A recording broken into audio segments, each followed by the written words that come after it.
Bonsoir, bienvenue à la Cité du Vin. Les éditions Glénat ont choisi la Cité du Vin pour le lancement de Vinifera, qui est la première collection BD sur l'histoire de la viticulture en 30 tomes. La première parution a eu lieu en septembre 2018, toute récente donc.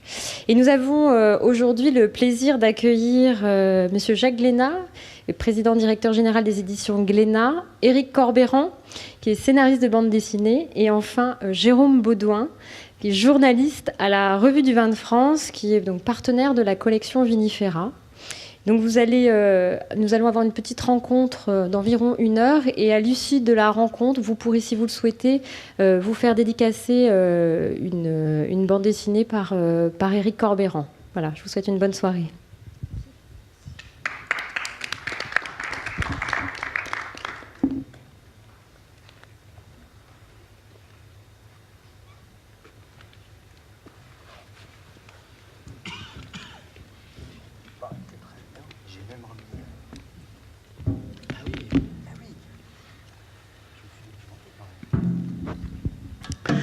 Bonsoir, bonsoir. J'espère que vous allez passer une très bonne soirée en notre compagnie. Et je remercie Éric Corbeyran et Jacques Glénat d'être venus parmi nous pour nous raconter le projet Vinifera, qui, je l'espère, va vous passionner autant que moi dans cette manière de raconter l'histoire de la viticulture. Alors, je vais commencer par Jacques Glénat. Comment est né ce projet? Dans quel contexte? Bon, j'ai quoi, 10 minutes ou 1 heure là pour, Alors, en fait, Glénat est une maison qui publie beaucoup de bandes dessinées dans tous les genres et pour tous les âges, y compris des mangas sur le vin, comme la série des Gouttes de Dieu, des livres sur le vin. On a eu le plaisir d'ailleurs de publier le classement de 1855 à Bordeaux. Et puis on s'était dit que dans la bande dessinée, il y avait certainement des choses à raconter sur l'histoire du vin. Et donc on a lancé une grande série, comme on l'a déjà fait par le passé avec les grands hommes qui ont fait l'histoire. Par exemple, c'est une collection... Alors pour ceux qui veulent le découvrir, faisons avec Fayard. Je vois que tu as aussi les grands explorateurs que nous faisons avec la Société de Géographie. Nous avons les grandes batailles navales. Les grandes batailles navales, voilà. Ça vous intéresse. Et donc on a aussi l'histoire de la mythologie avec Luc Ferry en bande dessinée. Bah, tu ne peux pas avoir tout. Hein. et donc on prépare d'ailleurs l'histoire des papes et de l'histoire de l'Occident à travers les grands papes en 30 volumes aussi. On n'a pas peur de... Il ne va pas falloir oublier Pape Clément, hein, parce que je pense qu'il y avait un lecteur particulier. C'est un des premiers volumes qui va paraître, évidemment. Et donc on s'est lancé dans l'histoire du vin. Donc on aime bien être partenaire avec des gens qui ont une image forte. C'est pour ça que nous avons fait ce partenariat avec la RVF, donc c'est Glénat RVF, qui publie ces 30 albums de l'histoire du vin. Donc on démarre, on va traiter toutes les époques depuis l'Antiquité jusqu'à l'avenir du vin, qui est très intéressant, qui va intéresser tout le monde. Et ce sont les 2 premiers qui sont sortis là cette semaine. Donc on a choisi de commencer par Pompéi et par les moines de Bourgogne. Viendra au mois de novembre l'histoire du classement de 1855 en bande dessinée. Enfin, on saura comment ça s'est passé avec des images. Et puis... Voilà, il y a des images d'époque. Voilà. Et puis le 4e, j'ai un trou de mémoire, c'est Champagne contre Tokay. Voilà, tout à fait. Alors, pour raconter des histoires comme ça, il faut des gens qui ont beaucoup d'imagination, de créativité, qui connaissent le sujet. Et donc, on a choisi Éric Corbeyran, ici présent, scénariste de bande dessinée bien connu, qu'on a initié au vin d'une manière assez rapide d'ailleurs. Ça lui a tout de suite plu. Il a une capacité d'adaptation assez formidable. Tout à fait. Et c'est sûr que ce que nous aimons, c'est raconter la vraie vie, hein, les vraies histoires, mais toujours avec un peu d'imagination et de romance. Il faut qu'il y ait de l'amour, de la haine, du sang, du sexe, tout ce qu'il faut pour que les histoires soient vraies. Dès Pompéi, on est dans le bain. Tout à fait. Et donc après le succès de Château Bordeaux, dont Éric a écrit 9 9 volumes, on a trouvé qu'il était le bon scénariste pour nous écrire cette histoire du vin. Voilà. Alors, Éric, comment appréhende-t-on une collection comme celle-ci qui mélange à la fois de la fiction et de l'histoire, la grande histoire de la viticulture? C'est compliqué. C'est compliqué parce que moi, je suis quelqu'un d'assez instinctif. Et déjà, sur Château Bordeaux, j'avais éprouvé... Alors, la difficulté n'empêche pas le plaisir, hein, mais j'avais déjà éprouvé la difficulté du sujet, c'est-à-dire que quand vous êtes néophyte de quelque chose, il faut aller vers ce quelque chose, essayer de tourner autour, puis rentrer dedans petit à petit, et ça se fait pas du jour au lendemain. Quand Jacques m'a proposé de faire Château Bordeaux, ça pas, voilà, c'était pas quelque chose qui était gagné d'avance. J'étais pas trop mal placé pour aller me renseigner sur comment on faisait le vin, puisque j'habite à quelques minutes d'ici. Donc les chemins sont courts vers le Médoc, vers les Graves, vers le Saint-Émilion et vers l'Entre-deux-Mers. Donc c'est pas un problème de déplacement, mais frapper aux bonnes portes, écouter les bonnes histoires, etc. Donc ça c'est une difficulté, c'est-à-dire que tout le monde a quelque chose à raconter.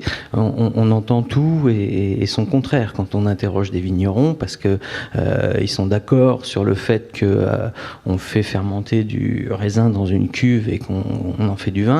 Mais ils ne sont pas tous d'accord avec comment on se débrouille pour y arriver. Donc il faut déjà essayer pas de faire le tri, au contraire, mais essayer de comprendre la complexité du mécanisme. Donc ça, c'était pour Château Bordeaux.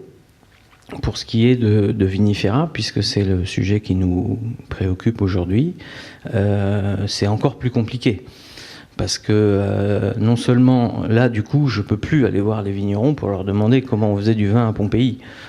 Les Romains de 79 après Jésus-Christ, les mecs, ils sont morts. Donc, le problème, c'est ça. Donc là, du coup, on fait appel à des spécialistes, à des historiens. Donc, je vais citer mes deux partenaires dans cette histoire.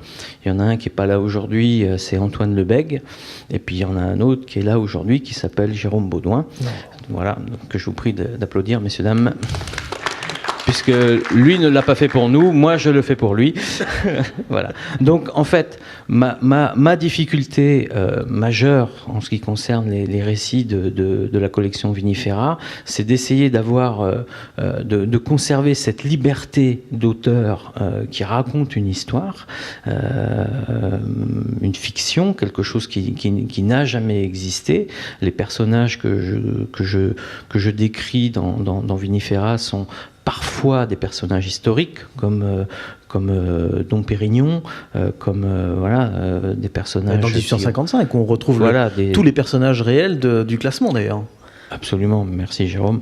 Donc on retrouve des personnages qui ont réellement existé à côté de gens dont on ne se souvient plus, mais qui ont certainement existé à un moment et qui sont ma part d'imaginaire dans ce récit. Donc la grosse difficulté, c'est de continuer à faire rêver les gens, à les emmener dans une histoire, dans une vraie histoire, sans les assommer avec l'histoire avec un grand H, sans les assommer avec la technique, tout en conservant ce côté un petit peu réaliste en filigrane qu'on va retrouver ensuite, mais peut-être on en parlera tout à l'heure en fin d'album sur un cahier. Parce que ce qui est quand même intéressant, c'est qu'au-delà de la fiction d'une BD, on pourrait dire oui, c'est juste de la BD. Certains pensent que c'est encore un art mineur, mais c'est un art majeur.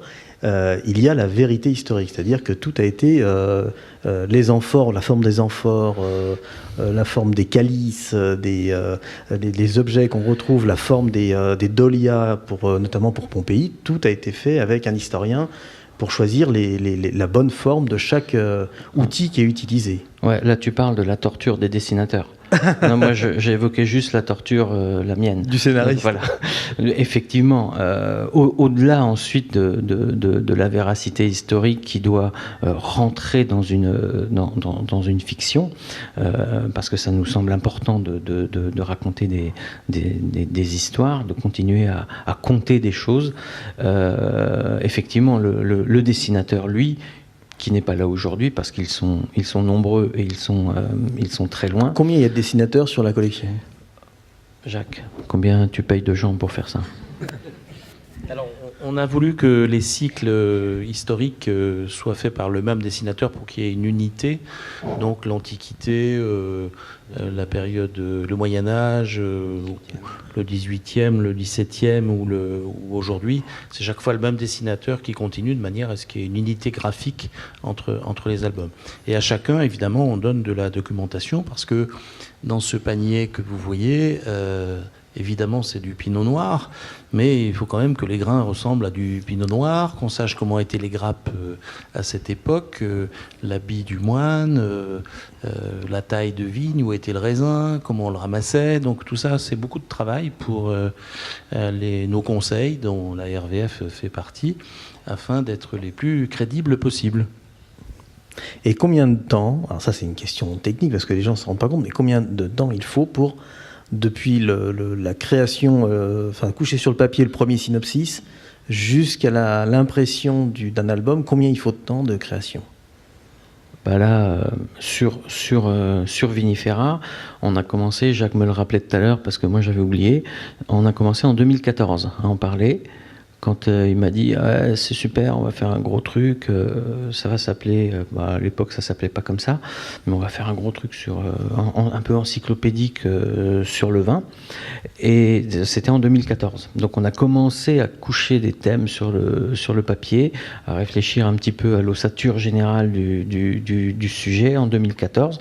Moi j'ai écrit 4 bouquins de cette collection en 2016. Donc ces livres qui paraissent aujourd'hui en 2018 ont été écrits en 2016. Voilà. Mais parce que quand on fait un album, c'est une entreprise. Quand on fait une collection, ça devient une grosse entreprise. Une grosse entreprise. Voilà. Donc il ne faut pas se rater parce que les gens, une fois qu'ils sont, sensibilisés à une lecture, ils attendent la suite. On leur a promis 2 bouquins en novembre. Ils sont faits, coup de bol. Mais voilà, après, il va falloir tenir le rythme. Oui. Et voilà. Donc c'est pour ça qu'on a beaucoup d'avance sur le programme de la collection. Mais c'est une sacrée... Parce que pour les dessinateurs, il faut quasiment 1 an de travail. Voilà, oui, on peut en profiter pour rappeler comment ça se passe, une BD. Oui. Hein. Donc l'éditeur dit, voilà, on va faire ça, on va raconter ça, etc. Voilà les thèmes, voilà la grande idée. Le scénariste, qui est Eric, nous fait ce qu'on appelle des synopsis, c'est-à-dire qu'en 1 page ou 2, il dit voilà ce que je vais raconter, ça commence comme ça. Là, on commence à corriger, à lui dire mais non, peut-être ça serait mieux comme ci, mieux comme ça, ou bravo, ce que tu as fait, c'est super. Puis ensuite, il va faire son découpage, c'est-à-dire qu'il va donner au dessinateur exactement page par page ce qu'il doit dessiner. Sur les albums de 46 pages. Chaque bulle, chaque case. Avec les textes, chaque bulle, chaque case, etc. C'est du boulot. C'est du boulot. Et puis le dessinateur va s'y mettre avec toute la documentation qu'on lui donne. Donc le dessinateur, il a une feuille blanche, une grande page de papier à dessin. Il va commencer par crayonner ses dessins, mettre en scène les personnages, et puis nous montrer les crayonnés. Et là, on va lui dire ta fille, là, elle est pas bien belle, essaye de nous la refaire différemment. Ou tel personnage, il est pas comme ça dans la vérité. Je sais pas, s'il dessine ton Pérignon en super Tarzan, on va lui dire non, il n'est pas comme ça. Donc chaque fois, on corrige le travail au fur et à mesure. Puis ensuite, quand le crayonné est validé, c'est-à-dire qu'il a à peu près disposé tout sur sa page, il va passer à l'ancrage. Donc ça, il va par-dessus le crayon, et il enlèvera le crayon après, faire son dessin en noir, qu'on va à nouveau revalider. Oui. Puis ensuite, on va donner ça à un coloriste qui va faire les bonnes couleurs du bon moment, dans un style qui peut être plus ou moins d'époque. Et puis ensuite, tout ça revient chez l'éditeur, et on va commencer à faire les maquettes des albums, chercher le graphisme des couvertures, la présentation, la titraille. C'est là qu'on a trouvé le nom Vinifera d'ailleurs. Et puis Ensuite, dans la maison d'édition, les services commerciaux et de marketing vont commencer à parler du livre autour de tout le monde pour que ça soit mis en place chez les libraires. Donc le même jour qui était mercredi dernier, les bouquins sont tous arrivés chez tous les libraires de France, de Navarre, de Belgique, de Suisse, enfin tous les pays francophones, puisque pour l'instant ça ne sort qu'en français, mais plus tard ça sortira dans plusieurs langues. Et puis les gens de la presse, du marketing font parler de la promotion, font parler au maximum de tout ça. C'est pour ça qu'on est là ce soir, merci de nous écouter. Et puis ensuite on fera les comptes pour voir si ça marchait, si les gens sont contents, puisqu'il faut savoir que dans le livre, les libraires reçoivent les livres, mais s'ils ne les vendent pas, ils nous les rendent. Voilà, et donc, ça c'est un problème, parce que quand ils nous les rendent, on n'est pas content. Voilà. C'est pas comme dans le vin, où on se bat pour en acheter, et après, on le garde. Ah, ça serait trop facile. Hein. Voilà. Ça serait formidable. Donc, voilà l'histoire de ces albums qui vont sortir sur une période de 5 ans, avec à peu près 6 bouquins par an, et donc notre ami Éric Corbeyran a beaucoup de pain sur la planche. Enfin, de vin à tirer, pardon. Alors, il y a un personnage... Je suis pas en retard. Non, je sais. Je suis bien placé pour le savoir. Il travaille très vite. Hein. Alors, il faut savoir qu'Éric est le scénariste de BD le plus prolixe de France. Ouais. Tu as à ton actif, je crois, plus de 350 BD. Ouais. Donc, c'est considérable. Enfin, et il travaille, c'est un métronome. C'est assez incroyable. C'est un métronome... Et il travaille avec une rigueur incroyable. C'est un plaisir de travailler avec toi d'ailleurs. Et dans la collection, il y a un personnage clé qui passe de tome en tome. C'est une muse. À quoi elle sert cette muse ? Alors, on s'est dit au début, qu'est-ce qui pourrait lier les albums entre eux ? Hormis le fait qu'on parle de vin dans chaque album, puisque c'est le thème de la collection. Et j'ai donc créé ce personnage fictif qui, je ne sais pas si on la voit sur les images. Non, on la voit pas. Mais... Donc c'est une muse. Voilà, c'est une muse. Elle est sur toutes les affiches. Sur toutes les affiches, elle est là. Elle pose à côté de l'amphore et c'est le logo de la collection. C'est devenu un petit peu le personnage emblématique de la collection. Donc cette muse va, dans mon esprit, va traverser le temps. Et les vignerons vont s'inspirer d'elle pour faire évoluer la technique du vin. Donc elle va rencontrer tous les personnages clés à tous les moments importants de l'histoire. Et en fait, on s'aperçoit très vite, dès le tome 1, qu'en fait, elle n'existe pas. Donc les gens qui lui parlent, en fait, les gens sont plutôt inspirés par quelque chose et on a voulu matérialiser cette inspiration.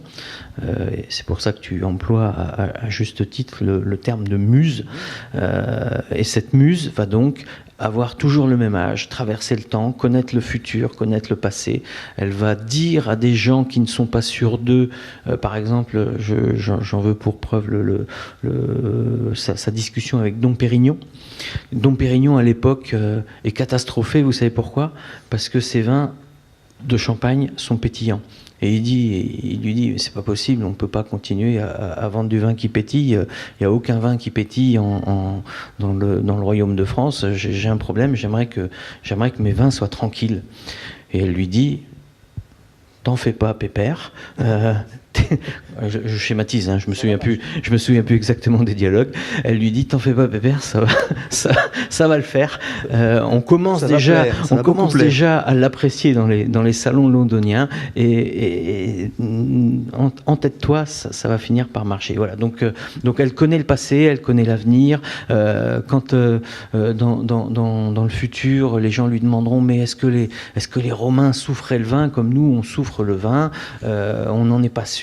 Elle a des réponses à apporter, etc. Donc voilà, voilà un personnage qui va traverser les époques et rassurer les uns, inspirer les autres, leur donner des envies, leur donner des idées, leur donner la force d'aller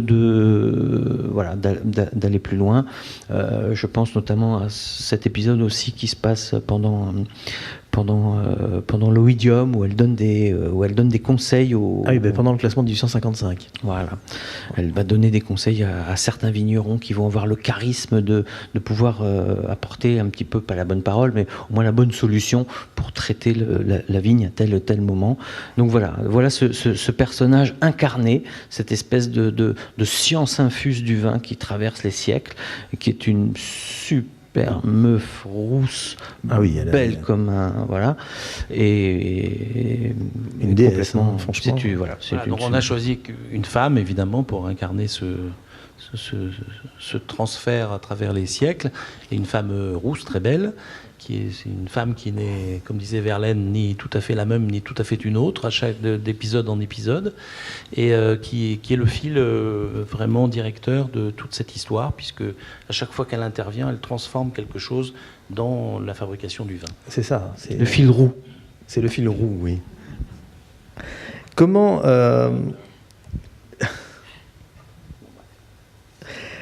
Comment alors vous avez des spécialistes autour de vous, enfin on en a parlé, mais quels sont les pièges à éviter justement dans un scénario, quand on conçoit un scénario sur une certaine époque, notamment les périodes les plus anciennes, quels sont les pièges à éviter du scénariste qui se dit oh là, si je m'embarque là-dedans Alors d'abord, si c'est pas bon, moi je me tourne vers mes consultants et je leur dis alors on fait quoi? On raconte des conneries ou... Bon. Non, plus sérieusement, en fait, moins on en sait, plus on peut en inventer. Donc je ne vais pas dire que les périodes où on en sait le moins sont les plus faciles à écrire, mais je vais le dire quand même. Moins on en sait historiquement, plus l'histoire, plus la fiction prend le pas. J'en veux pour preuve l'épisode de 1855 où là tout est... toutes les correspondances. On sait à peu près tout ce qui s'est passé à ce moment-là. C'est un peu moins fun d'écrire un scénario sur 1855 quand on veut être historiquement proche de ce qui s'est passé, que d'écrire un scénario sur l'Égypte, par exemple, où on ne sait rien, et où personne ne sait rien, et de toute façon, personne viendra nous dire c'est pas comme ça que c'était. Voilà, là on a 2-3 notes très importantes historiquement, mais c'est 2-3 notes. Et à partir de là, on peut évidemment inventer quelques récits épiques. Donc voilà, je veux dire, voilà, plus on est proche de la réalité, plus c'est compliqué parce que plus on est documenté. Voilà. C'est ça.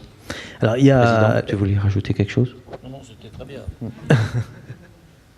Alors, les BD ont une deuxième partie, c'est-à-dire qu'il y a la partie fiction, bande dessinée, et il y a un cahier historique à la fin de chaque volume, chaque tome, qui contextualise un petit peu le vin à l'époque de la fiction. C'était important de rajouter ces cahiers, et quelle utilité ils ont en fait?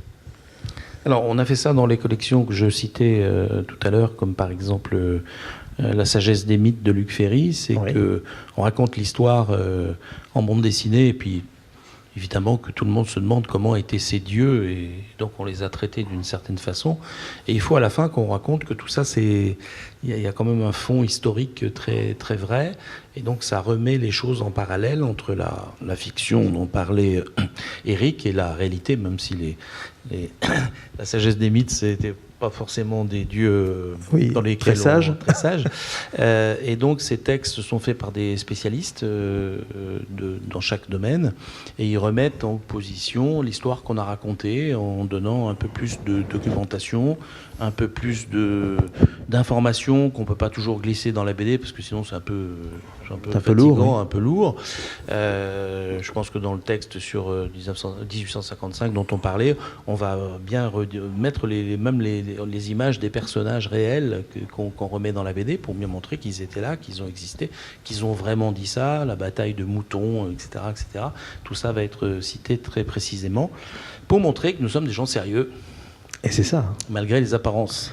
Mais c'est formidable de mettre une dimension pédagogique dans la BD, parce que on n'attend pas de la BD une dimension pédagogique. Et là, dans toutes les collections d'ailleurs, c'est vrai qu'on prend les batailles navales, c'est passionnant, les explorateurs avec Albert de Monaco, mêlé. Enfin, oui, il y a une dimension pédagogique qui est très très forte. Alors, moi de mon point de vue, je trouve que ces 8 dernières pages sont salvatrices. C'est-à-dire que même si moi j'ai pris des libertés parfois avec l'histoire ou la technique, ces 8 pages sont là pour recadrer un petit peu. Donc c'est plutôt pratique pour moi.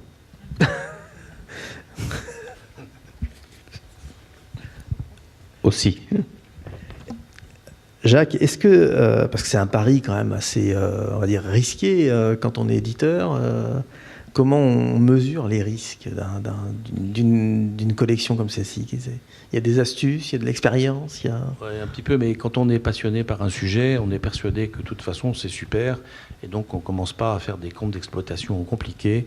On se dit ça c'est bien, c'est intéressant, j'y vais avec passion, en remuant tout le monde, enfin, que toute l'équipe soit là à vraiment faire le maximum pour que le projet marche, et c'est là que le projet marche. C'est mieux que de faire des budgets et des tas de trucs.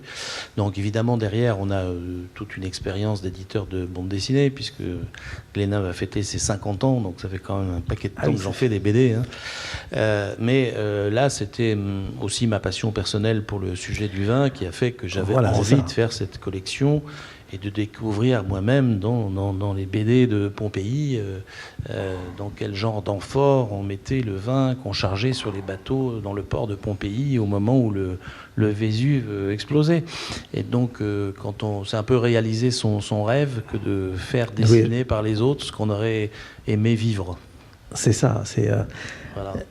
Et ça, la dimension épicurienne que vous avez, le fait que vous soyez vraiment passionné, vous êtes un grand passionné de vin, ça aide dans tous les projets que vous avez menés chez Glénat sur le vin.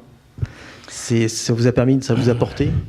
Oui, par exemple, cette série très connue en manga qui s'appelle Les Gouttes de Dieu, j'ai vraiment pris le soin et la passion de vérifier toute la traduction moi-même, parce qu'en fait, les Japonais écrivent en japonais, ensuite c'est traduit du japonais en français, mais ensuite il faut adapter le français pour qu'il y ait vraiment les mots qui sonnent vrais et qu'on voit que les auteurs connaissent le sujet. Le vin, oui. Hein, donc, je m'amuse beaucoup à rechanger les traductions pour vérifier que tout ça est bien fait et correspond à une réalité qui sonne vraie aux yeux du lecteur du manga.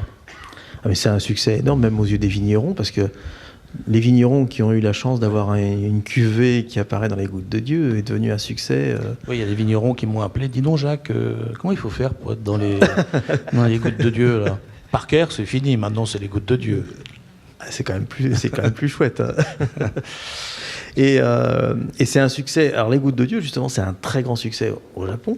C'est un gros succès en France.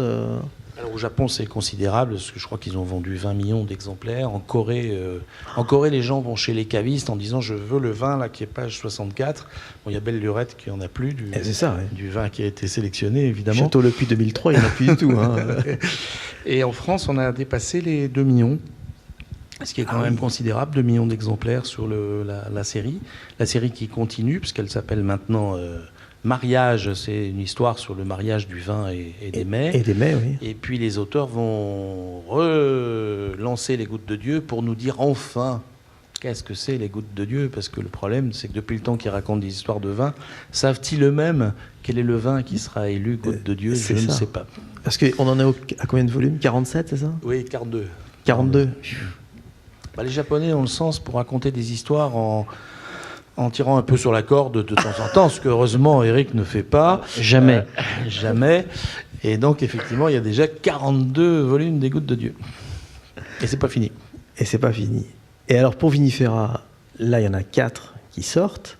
Et le rythme, ça va être toujours 4 par an, ou est-ce que ça va s'accélérer après? C'est-à-dire que... Non, c'est difficile de faire plus de 4 à 4-5 par an, parce qu'on l'a dit tout à l'heure, un dessinateur met 1 an pour faire ses 46 pages. Et encore avec ceux qui sont rapides. Hein. Oui. Donc, on n'a pas le même dessinateur, sinon il aurait fallu 30 ans pour faire les 30 volumes. Donc, en se mettant à plusieurs, on arrive à en faire 4 à 5 par an.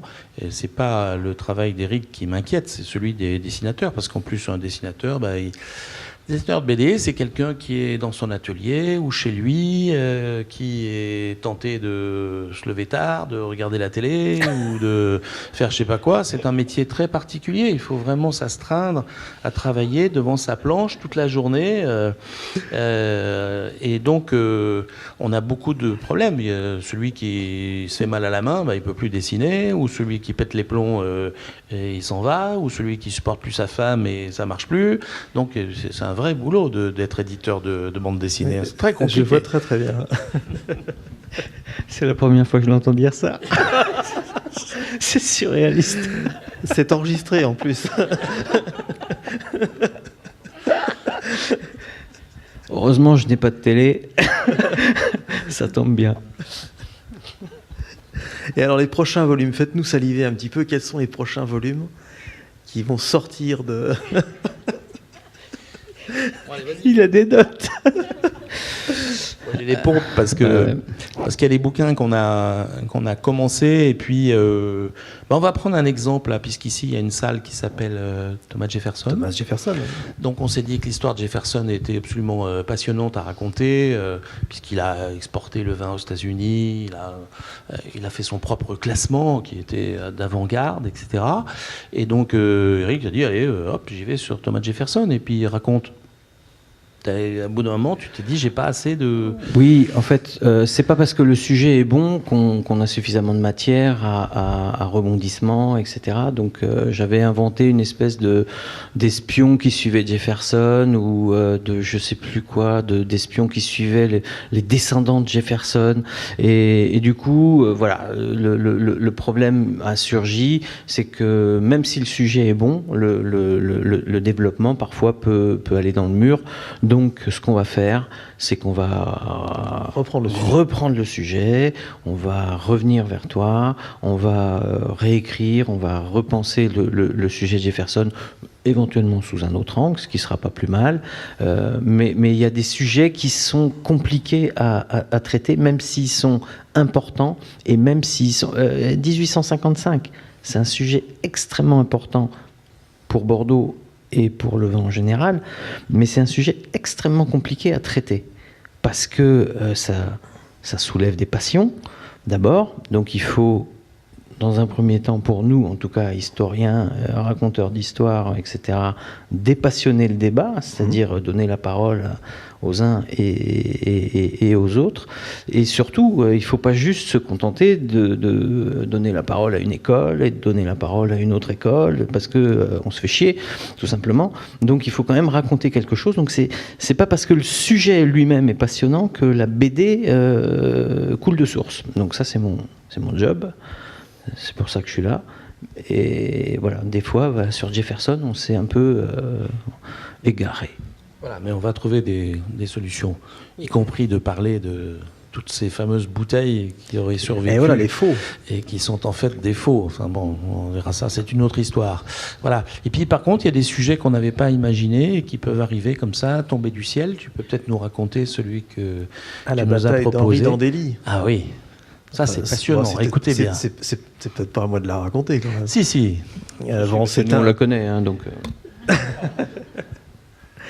Bon, c'est un poème du XIIIe siècle, un long poème épique qui raconte en fait une dégustation de vin organisée par le roi de France, qui veut savoir quels sont les meilleurs vins du royaume. Et donc il demande en fait à ce qu'on lui fasse parvenir les meilleurs vins de toutes les régions de France, de l'Empire français. Donc il y a des vins de Malte, il y a quelques vins d'Espagne, il y a bien sûr des vins des principales régions françaises, donc Beaune, la Champagne, Bordeaux, le Val-de-Loire. Et il est fait déguster par un homme qui est de parole, qu'on peut dire comme étant quelqu'un qui va être totalement neutre, un prêtre anglais. Et donc il va juger. Parker. Il va juger les vins et il va définir quel va être le meilleur vin de cette dégustation. Et c'est la première dégustation de l'histoire que l'on a, qui est racontée. C'est raconté en vieux français. Ça date du début du XIIIe siècle. Et c'est monsieur Henri d'Andély qui l'a écrit peu de temps après la mort du roi. Et, le roi, c'est Philippe Auguste. C'est juste pour... Voilà, Philippe Auguste. Et c'est un épisode extraordinaire de l'histoire de la viticulture. Et donc, on en a fait un épisode de la BD qui va s'appeler La bataille des vins. Voilà. Alors imaginez toute la recherche qu'il faut faire pour se dire c'était comment une dégustation à cette époque, dans quel verre on buvait, comment étaient les verres, comment étaient rangés les vins, comment ils étaient classés, qui participait. Et moi, c'est un rêve pour moi, j'aurais aimé être là à cette dégustation. Comment on fait parvenir les vins? Donc, parce qu'on se rend compte qu'en fait, les vins, on mettait des mois pour les faire rapatrier de Marseille, de Bordeaux, enfin bref, de Chypre. Raconte pas la fin. Il ne faut pas dire tout. Et voilà. Et là, on devrait avoir un épisode assez étonnant de l'histoire de la viticulture. C'est ça qui est intéressant dans Vinifera, c'est que ça raconte en fait des histoires, la petite histoire de la viticulture à travers la grande. Et donc, on humanise vraiment l'histoire du vin. Voilà, donc je peux vous dire qui a gagné. Hein. Oui. Tu le sais, c'est écrit dans le texte. Ouais, c'est écrit, ouais. Et alors, c'était les gouttes de Dieu. Alors sinon, on a prévu évidemment le vin des rois et la Loire, l'histoire du Porto, du Rérès. Évidemment, il faut être aussi d'actualité. Donc on traite les problèmes d'aujourd'hui, le vin bio, la biodynamie, le vin naturel, la Chine. On va parler aussi de tous les drames qu'il y a pu y avoir avec les crises. Les crises du vin, les crises du vin, qui ont été parfois sanglantes. Et donc, voilà, ne vous inquiétez pas, nous avons tout ce qu'il faut pour faire une belle collection. Et alors, c'est diffusé dans le désordre, parce que les gens ne soient pas étonnés de voir 1855 qui paraît juste après. Pourquoi est-ce que l'ordre, c'est pas un ordre chronologique? On vient de te le dire. En fait, parce que chaque dessinateur a été attaché à une époque. Tu sais. Et donc, un dessinateur va mettre 1 an pour dessiner son bouquin. Par exemple, le dessinateur qui traite de l'Antiquité, les amphores de Pompéi, va mettre 1 an pour dessiner Pompéi, puis une autre année pour dessiner ce qu'il est en train de dessiner, c'est-à-dire le vin grec. Mais pendant ce temps, on a fait travailler un dessinateur sur le vin médiéval, donc celui-ci va mettre aussi 1 an pour sortir son bouquin. Donc c'est pour ça qu'on a 2 livres qui sortent, qui sont un sur l'Antiquité, un sur le Moyen-Âge. Ils sont actuellement en train de réaliser leur 2e opus qui sortira l'année prochaine, mais en attendant, on sort. Donc c'est un peu comme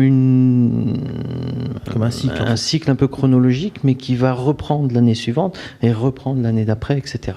Donc je ne sais pas si je m'exprime bien. Non, mais c'est très bien. Puis on ne pouvait pas ne faire que l'Antiquité et que les gens pensent que mais attendez, le vin aujourd'hui c'est aussi important. Voilà, c'est ça.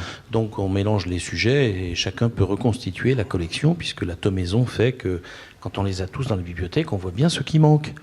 Exactement. Bon, je vous remercie. Est-ce que vous avez des questions pour Jacques Glénat et Éric Corbeyran sur cette collection de Vinifera?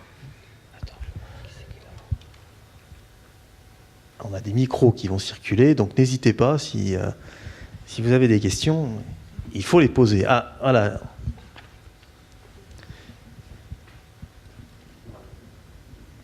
Laurence. Oui, je voulais savoir, ces livres, chaque volume est diffusé est tiré en combien d'exemplaires, et est-ce qu'ils sont diffusés exclusivement via le réseau des librairies, ou est-ce qu'il y a aussi d'autres réseaux plus proches des amateurs de vin qui peuvent aussi diffuser ces ouvrages? Alors évidemment, tous les canaux sont possibles et souhaitables.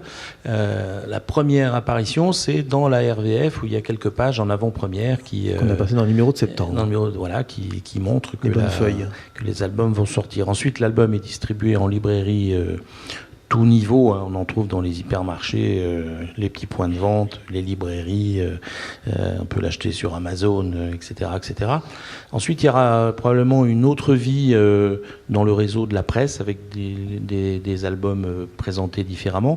Il y aura une autre vie aussi dans les clubs, le Grand Livre du Mois, France Loisirs, etc. Il y aura une vie internationale, puisqu'ils vont paraître dans plusieurs langues dans le monde. Donc c'est plusieurs vies successives qui assurent la promotion continuelle de la collection. Y a-t-il d'autres questions? Oui.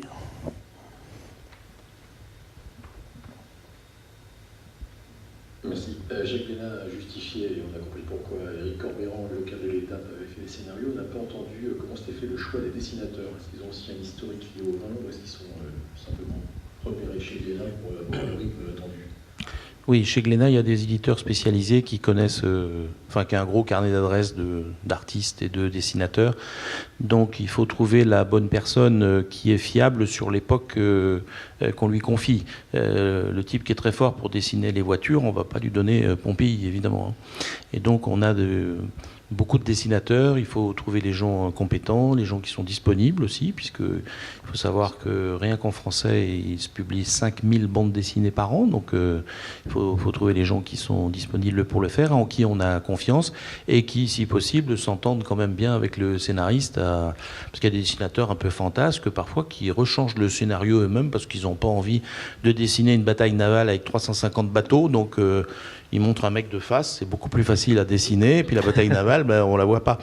Donc, c'est le métier de l'éditeur de trouver les dessinateurs. Alors, on va pas aller chercher les plus grands noms du monde dans la bande dessinée pour faire ce genre de choses. On travaille avec des gens compétents, de qualité, avec qui on a déjà fait d'autres grandes séries. Mais d'ailleurs, le dessinateur qui a fait Les Moines de Bourgogne est un vrai spécialiste du Moyen-Âge. Il connaît très bien l'époque et le sujet. Ah, c'est incroyable. On a l'air d'amateurs comme ça, mais on est des vrais professionnels. Y a-t-il d'autres questions? Allez-y, n'hésitez pas à lancer. Oui. Alors, on va vous donner un micro parce qu'on n'entendra rien du tout sinon. Quand je pense à la bande dessinée pédagogique, parce que c'est un peu ça finalement, moi ça me renvoie aux belles histoires de l'oncle Paul, des choses comme ça. Donc forcément un public plus jeune. Est-ce qu'un public adulte, parce que c'est pas le public plus jeune qui va s'intéresser forcément au vin, est-ce que le public adulte, tout simplement, est captable par ce genre de choses, ce genre de produits effectivement assez didactiques, pédagogiques? Là, vous posez une question de positionnement marketing sur la série. C'est ça, parce que Château Bordeaux, on peut comprendre qu'effectivement ça intéresse le public passionné d'enquête, c'est une grande saga qu'on verrait bien adaptée à la télé, quelque chose comme ça. Là, c'est autre chose. C'est autre chose. Il faut savoir que la bande dessinée a un public extrêmement large aujourd'hui, qui est pas du tout, c'était pas du tout le cas il y a 30 ans. C'était réservé aux enfants et aux débiles mentaux, la BD, il y a 30 ans. Maintenant, c'est un public extrêmement large et donc tout le monde y trouve son compte.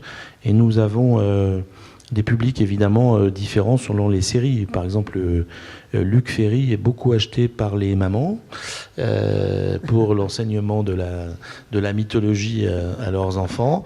Là, je pense que ça peut être un public assez large de papa et de maman sur le sujet. Et puis, la BD représente, rien que chez nous, Glénat, on vend 12 millions de BD par an. Donc je compte pas les autres éditeurs, hein. Donc ça prouve que on arrive à trouver notre public pour chaque genre. Je pense qu'il y a beaucoup de gens qui peuvent compléter leur imagination en voyant tous ces dessins d'une période que personne n'a jamais représentée. Donc pour l'instant, nous sommes très contents du lancement. Je crois que tu as dit un truc vachement intéressant. Ah bon ? Juste un truc. C'est mettre en scène des choses qu'on peut lire dans des livres d'histoire, mais juste les lire, avoir 2-3 gravures, etc. Moi, ça m'a toujours pas passionné, pour être juste poli. Et le fait de le faire en bande dessinée, ça offre une profondeur, une distance, ça offre une dimension vachement ludique. Tu vois, c'est vite lu. Donc il faut penser que les gens qui s'intéressent au vin ne sont pas tous des gens qui vont s'intéresser profondément au vin. Je ne veux pas dire par là qu'on n'a pas fait un truc, mais tu vois, c'est juste ne pas acheter un gros bouquin épais comme ça qui va te peler l'histoire de l'Antiquité, les premières vignes turques jusque machin. C'est prendre des petits bouts d'histoire et les illustrer. Je trouve ça vachement plus pimpant, pour employer un adjectif que personne n'emploie. Et moi, c'est ça qui m'a botté quand Jacques m'a proposé le truc, c'est tu te dis pas tiens, je vais illustrer des choses que franchement qui sont rebutantes au niveau de l'accès, et je vais les rendre pimpantes. Et je voudrais ajouter quelque chose. C'est vrai que aujourd'hui, on a eu longtemps eu tendance à cantonner l'enseignement sur le vin, la pédagogie sur le vin, dans des livres, on va dire sérieux, des livres sur la dégustation. Et en fait, pour une fois que le vin s'ouvre, enfin, on est dans une époque où le vin s'ouvre au grand public. Et là, on a un écrin qui est incroyable pour ça. Et on le voit, son succès, le succès de la Cité du Vin. Un écrin et un écran. Et un écran en plus. Et qui illustre parfaitement, à travers le succès de la Cité du Vin, que le grand public est attiré par une autre manière d'apprendre sur le vin. Et la BD participe de la même logique. Alors c'est vrai qu'il y a des universitaires qui râlent, qui voudraient avoir un musée sérieux avec des œuvres authentiques et un discours sans enfants qui tourne autour, mais on voit que le grand public est quand même attiré par tous ces outils qui permettent de comprendre le vin. Et enfin, on a des moyens qui nous ouvrent au vin de manière accessible. Ça, c'est formidable. Et y a-t-il d'autres questions ? Vous êtes bien silencieux. Hein. Même des questions idiotes, c'est pas grave. Oui. Profitez, allez-y. Je peux rajouter que ces visions du vin autrefois, on les a pas beaucoup dans le cinéma. Dans le cinéma, ils boivent pas, ils mangent pas, enfin sauf certains films très célèbres qu'on peut comme Le Festin de Babette, mais oui. On voit pas ça. Tandis que dans la BD, on voit vraiment les détails d'une table, des verres, et on sait qu'on a fait les recherches pour que le verre soit comme il l'était à l'époque. Et puis l'image, elle n'est pas fugace, on peut la fixer, on peut la photocopier, faire vérifier. Donc on peut rêver d'une manière beaucoup plus forte finalement dans la BD qu'avec le cinéma, qui s'est jamais vraiment intéressé à l'histoire l'histoire du vin. Du vin et de la gastronomie d'ailleurs. C'est vrai. Y a-t-il... Oui, madame ? Ah, attendez, il nous faudrait un micro parce qu'on ne vous entend absolument. Allô ? Si il y aura succès, l'étape suivante, c'est dessin animé ? Alors, l'étape suivante de la bande dessinée, ça peut être la télévision, enfin le film, la télévision et le cinéma. Donc pour Château Bordeaux, c'est sûr qu'il y a une telle richesse d'imagination de notre ami Eric qu'il y a certainement un film qui sera fait un jour, même s'il y en a eu un qui a déjà piqué quelques idées d'Eric il y a quelques années, là, mais bon, on va pas se fâcher. Le dessin animé, ça a une vocation plutôt populaire et un peu plus enfantine quand même si de grands auteurs de dessins animés, je pense à Miyazaki, intéressent plus les adultes. Mais là, on a je pense pas qu'on aille vers le dessin animé. En plus, ce serait vraiment très, très, très compliqué parce que le dessin animé, c'est 16 à 24 images par seconde. Donc, tout ce que les dessinateurs ont cherché, là, c'est pratiquement impossible à réaliser en version animée. Et puis, il y a des lois sur... Et puis, de toute façon, il y a la loi E20. Il y a la loi E20, oui. J'ai oublié, qui va faire que les dessins animés sur le vin et la télé, ça va pas le faire. Oui, j'ai une question sur j'imagine, pour 30 volumes, la masse de documentation nécessaire avant de commencer à poser les premiers pages de la série. en termes de consultants, vous parliez de consultants, Eric, tu parlais de consultants tout à l'heure, à combien de corps différents de consultants vous faites appel pour cadrer cette série? Pour l'instant, puisque on parle d'une perspective de 30 albums, mais en même temps, chaque pas compte. Donc la perspective globale de la collection est de 30, mais on les fait pas à pas. Donc c'est vrai que Jacques avait jeté sur le papier un premier tour d'horizon de tous les sujets possibles et imaginables, et il y en a.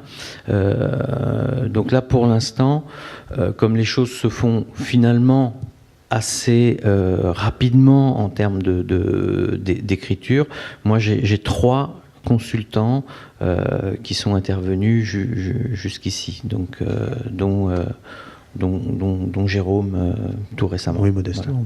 Voilà. Donc voilà, pour l'instant j'en ai 3. Donc c'est plutôt des consultants sur le plan historique, technique, et le reste, c'est ma sauce. Ça répond à tes questions? Est-ce qu'il y a d'autres... Ah, Monsieur Sichel, je crois, non? Est-il imaginable de traduire? Est-ce que vous imaginez traduire, que ce soit Château Bordeaux ou Vinifera? Château Bordeaux? Dans d'autres langues? D'autres langues, oui, bien sûr. Oui, je disais tout à l'heure que on publie d'abord en français, puis ensuite on propose nos ouvrages à tous les éditeurs du monde. C'est une foire du livre très célèbre qui se passe à Francfort chaque année, où tous les éditeurs du monde entier sont là. Ça, c'est une surface qui doit représenter 10 fois Vinexpo. Et donc nous montrons nos séries à tous les éditeurs que ça peut intéresser. C'est comme ça que certaines séries, je sais pas, il y a un personnage que nous publions qui s'appelle Titeuf, le petit garçon avec sa mèche, il est traduit en plus de 32 langues dans le monde, et donc on va proposer ça à la foire de Francfort qui arrive dans 15 jours, on va proposer ces albums à tous les éditeurs qui pourraient être intéressés. Donc je pense qu'on va certainement être traduit en anglais, en chinois d'abord, certainement les 2 langues principales. Et d'ailleurs, parce que je m'occupe également de la revue du vin de France Chine, je ne sais pas si vous êtes au courant, mais on a un trimestriel qui est tiré à 30 000 exemplaires en Chine, qui est le premier magazine sur le vin en Chine. Et j'ai déjà ma collaboratrice en Chine qui, quand elle a vu la RVF de septembre sur Château Bordeaux, elle me dit « Mais est-ce qu'on va pouvoir l'avoir en Chine ?» Donc je lui dis « Écoute, peut-être, et ça les intéresse. » Vous voyez, donc... et je pense que ça pourrait être un beau marché, le marché chinois. Allez-y, hein, si vous avez des questions, il ne faut vraiment pas hésiter. Ce qu'il faut savoir, Alan, c'est par rapport à la traduction, c'est indispensable pour les gens qui viennent, par exemple en France, découvrir le vignoble, et quand ils trouvent Château Bordeaux ou d'autres bouquins sur le sujet du vin en français, ils sont intéressés, puis ils reposent le livre en disant désolé, mais moi je n'ai pas, voilà, je parle pas français, donc il y aurait un marché, je pense, ne serait-ce que sur Bordeaux et sa région à ce niveau-là. Ce qu'il faut surtout savoir, c'est que le public anglophone n'est pas du tout familier ou familiarisé avec ce type de format. Donc en Angleterre et aux États-Unis, les gens lisent beaucoup de ce qu'on appelle des comics, c'est-à-dire des formats beaucoup plus petits qui sont vendus en kiosque. Alors il y a des super-héros, mais il n'y a pas que des super-héros, il y a aussi toute une frange de BD indépendantes. Mais ce type de format d'ouvrage, on ne sait pas trop comment les vendre aux États-Unis et en Angleterre. On a le même problème avec le Japon, où les mangas sont des bouquins de tout petit format, très très épais, en noir et blanc généralement, et qui s'achètent de manière hebdomadaire. Le problème, nous, c'est qu'on n'est pas des ateliers. Il n'y a pas des ateliers de comics, de dessinateurs de comics comme aux États-Unis, et il n'y a pas des ateliers de manga comme il y a au Japon. Comme le soulignait Jacques tout à l'heure, ce sont des dessinateurs, un individu qui a la charge d'un album. Du coup, le temps de réalisation est extrêmement long, 1 an pour 46 pages, ce qui est extrêmement long. Même le public français parfois soupire parce que c'est trop long. Et le public anglo-saxon, c'est pas qu'il soupire, c'est juste qu'il n'en veut pas parce qu'il n'y a pas ce rythme qui est impulsé par les ateliers de création où les artistes sont soumis à publier tant de pages par semaine et où à la fin du mois, on a un manga de 250 pages ou un comics de 250 pages qui va contenter le lecteur. En France, on n'est pas du tout dans cette économie-là, donc c'est compliqué de... Enfin, je sais pas pourquoi je dis ça. Mais... Info online, là, donc Château Bordeaux est publié d'ores et déjà en néerlandais, en espagnol et en chinois. Ah ben voilà. En chinois, bravo. Ah, c'est une nouvelle. J'ai pas vu les albums encore. Pas vu le chèque non plus. J'ai rien vu. S'il n'y a plus de questions, on va s'arrêter là. Ah, si, une question. Vous avez choisi de traiter le sujet sur la Bourgogne, sur 1855 aussi à Bordeaux. C'est quand même des moments, on sait que les moines s'étaient penchés sur la notion de climat très tôt. 1855, c'est un virage pour essayer de qualifier les vins ici. Donc là, on est sur un aspect qualitatif du vin. Par contre, quand on aborde d'autres sujets comme vous l'avez abordé, où à un moment, c'est une période où le vin est presque alimentaire, entre guillemets, là, pour un passionné de vin, entre guillemets, comment on fait pour nous trouver, parce que là on va plutôt s'intéresser aux histoires qui autour du vin, pour nous trouver un peu de grain à moudre, voilà, pour étancher un peu notre façon sur le vin. Quand vous dites vous êtes producteur de vin ? Passionné. Passionné. Il est producteur d'autres choses. Bah, t'as la réponse. J'ai pas écouté. Bah non, mais bah, c'est sûr que on va proposer du rêve. On a trouvé, j'ai des amis plongeurs en Corse qui, par 15 mètres de fond, ont trouvé des amphores bouchées à l'émery avec du vin à l'intérieur, qui avait certainement un fort goût de sel, mais tout le monde rêverait de goûter le vin qu'on buvait à Pompéi. À l'âge du Christ, enfin à l'époque du Christ. Alors, c'est la part de l'imagination qu'il faut que vous ayez pour participer à notre rêve de raconter toute l'histoire du vin, puisqu'évidemment, il n'y a plus de traces de tout ça. Alors, moi, j'ai une réponse aussi, excuse-moi, Jérôme. Vas-y. J'ai compris la question. En fait, dans ce que j'ai compris quand je me suis intéressé au sujet, c'est qu'il y a toujours 2 sortes de vins. Il y a toujours eu 2 sortes de vins. Le vin quotidien, le vin que les gens buvaient parce qu'il était dangereux de boire de l'eau à certaines époques et le vin plus fin qui était réservé plutôt à une élite. Donc voilà, hein, c'est ça que tu voulais dire, hein, Alors il y a ça, voilà, effectivement, il y a toujours eu 2 catégories de vins. Et aujourd'hui encore, on les trouve, même si... Les bons et les pas bons. Mais pour aller, je voulais rebondir également sur le vin antique, par exemple. Vous nous dites, ouais, mais on ne peut pas en boire. Vous avez un domaine en Costières de Nîmes qui produit des vins. Ils ont travaillé avec un des plus grands spécialistes du vin romain. Et ils ont reproduit... Tchernia qui les a conseillés. André Tchernia qui les a conseillés. Et ils ont reproduit une cave romaine avec des dolias, des cépages anciens et des moyens. Ils se sont inspirés des traités de Pline l'Ancien et de Columelle. Et ils produisent et ils commercialisent des vins comme on les produisait à l'époque romaine. C'est-à-dire, alors le vin coupé à l'eau de mer, c'est délicieux. Avec du miel. Il y a le coupé au miel, et puis avec des herbes, et c'est très intéressant. Alors d'un point de vue pédagogique, c'est formidable à goûter. Et donc je vous invite, si vous plongez dans Pompéi, d'aller à ce domaine des Costières de Nîmes pour découvrir les vins. Et c'est vendu dans des petites bouteilles. Oui ? Il y a un atelier à la Cité du Vin tous les mois, Ah. des vins antiques. Pardon, il y a un atelier à la Cité du Vin une fois par mois pour découvrir les goûts de ces vins antiques, et on s'appuie sur ces vins. Sur ces vins-là. Dans cette région. Y a-t-il d'autres questions ? Je vois qu'il y a des gens qui... Non ? va J'ai s'arrêter. une question, il n'y a rien à boire là? T'as un grand cru d'Arcachon. Si vous n'avez plus de questions, bien on va arrêter ce débat, cette rencontre dès à présent. Je vous remercie en tout cas d'être venu nous écouter et j'espère que ça vous a passionné et que vous allez venir découvrir Vinifera. Voilà, je vous remercie. Et il y a la dédicace dès maintenant. Vous pourrez vous faire dédicacer dès maintenant les ouvrages par Eric à la sortie de la salle. Voilà, je vous remercie infiniment et bonne soirée.